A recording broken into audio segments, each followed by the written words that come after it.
அதிகாரம் 15.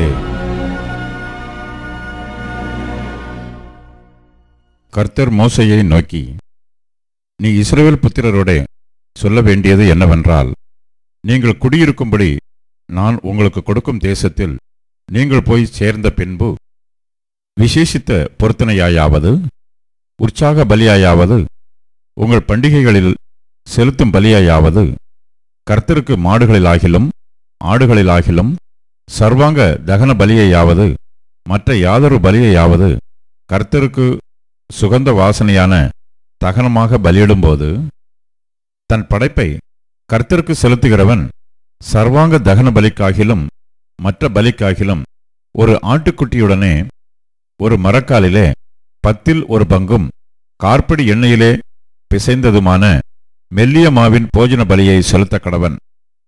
பான பலியாக கார்ப்படி திராட்சை ரசத்தையும் படைக்க வேண்டும். ஆட்டுக்கடாவா இருந்ததேயாகில் 10 பங்கானதும் ஒரு படியில் 3 பங்காகிய எண்ணெயிலே பிசைந்ததுமான மெல்லிய மாவின் போஜன பலியையும், பானபலியாக ஒரு படியில் 3 பங்கு திராட்சை ரசத்தையும் கர்த்தருக்கு சுகந்த வாசனையான படைப்பாக படைக்க வேண்டும். நீ சர்வாங்க தகன பலிக்காகிலும் விசேஷித்த பொருத்தனை பலிக்காகிலும் சமாதான பலிக்காகிலும் ஒரு காளையை கர்த்தருக்கு செலுத்த ஆயத்தப்படுத்தும் போது அதனோட 10 பங்கானதும் அரைப்படி எண்ணெயிலே பிசைந்ததுமான மெல்லிய மாவின் போஜன பலியையும், பானபலியாக அரைப்படி திராட்சை ரசத்தையும் கர்த்தருக்கு சுகந்த வாசனையான தகன பலியாக படைக்க வேண்டும். இந்த பிரகாரமாகவே ஒவ்வொரு மாட்டுக்காகிலும் ஆட்டுக்கடாவுக்காகிலும் செம்மறியாட்டு குட்டிக்காகிலும் வெள்ளாட்டு குட்டிக்காகிலும் செய்து படைக்க வேண்டும். நீங்கள் படைக்கிறவைகளின் இலக்கத்திற்கு தக்கதாய் ஒவ்வொன்றிற்காகவும் இந்த பிரகாரம் செய்ய வேண்டும். சுதேசத்தில் பிறந்தவர்கள் யாவரும் கர்த்தருக்கு சுகந்த வாசனையான தகன பலியை செலுத்தும் போது இவ்விதமாகவே செய்ய வேண்டும்.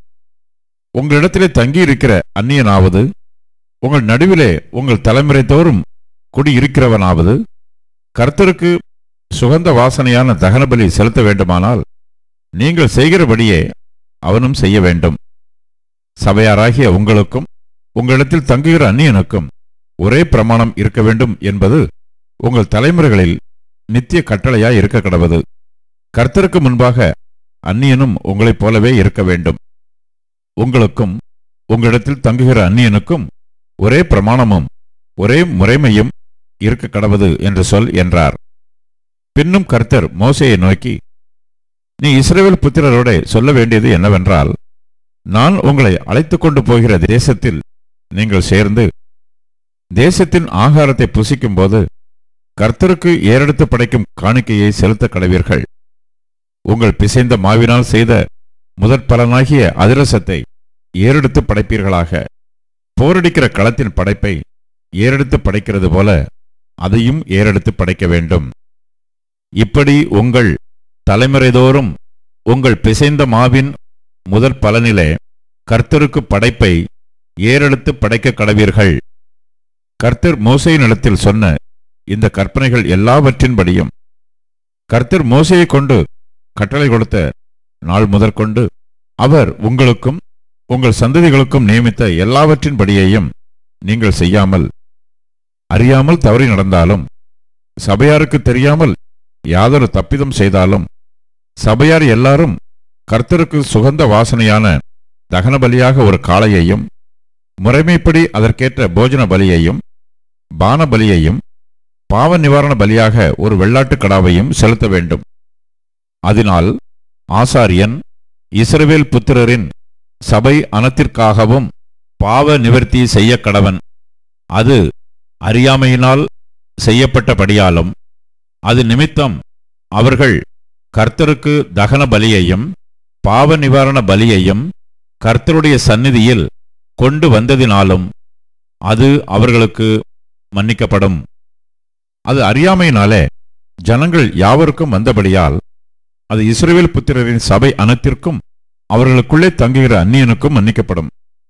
ஒருவன் அறியாமையினால் பாவம் செய்தானாகில் ஒரு வயதான வெள்ளாட்டை பாவ நிவாரண பலியாக செலுத்த கடவன்.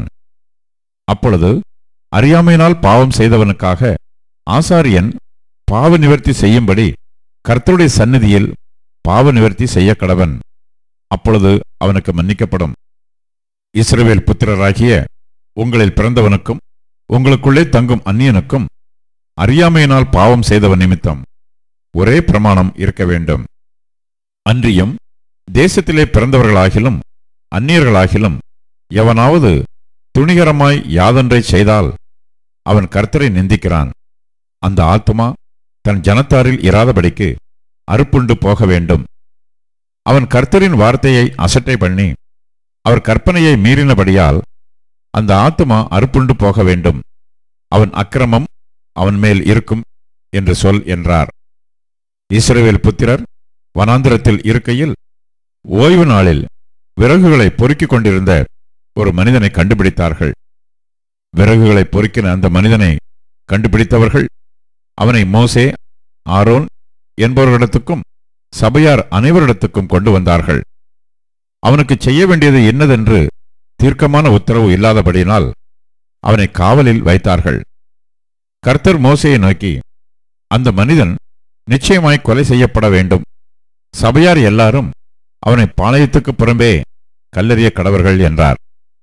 அப்பொழுது சபையார் எல்லாரும் கர்த்தர் மோசேக்கு கட்டளையிட்டபடியே அவனை பாளையத்துக்கு புறம்பே கொண்டு போய் கல்லெறிந்தார்கள். அவன் செத்தான். பின்னும் கர்த்தர் மோசேயை நோக்கி, நீ இஸ்ரவேல் புத்திரரிடத்தில் பேசி அவர்கள் தங்கள் தலைமுறை தோறும் தங்கள் வஸ்திரங்களின் ஓரங்களிலே தொங்கல்களை உண்டாக்கி ஓரத்தின் தொங்கலிலே இளநீல நாடாவை கட்ட வேண்டும் என்று அவர்களுக்கு சொல்.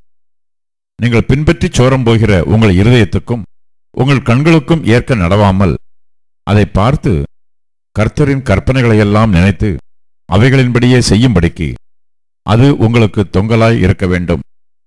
நீங்கள் என் கற்பனைகளையெல்லாம் நினைத்து அவைகளின்படியே செய்து உங்கள் தேவனுக்கு பரிசுத்தராய் இருக்கும்படி அதை பார்ப்பீர்களாக. நான் உங்களுக்கு தேவனாய் இருக்கும்படி உங்களை எகிப்து தேசத்திலிருந்து புறப்பட பண்ணின உங்கள் தேவனாகிய கர்த்தர், நானே உங்கள் தேவனாகிய கர்த்தர் என்று சொல் என்றார்.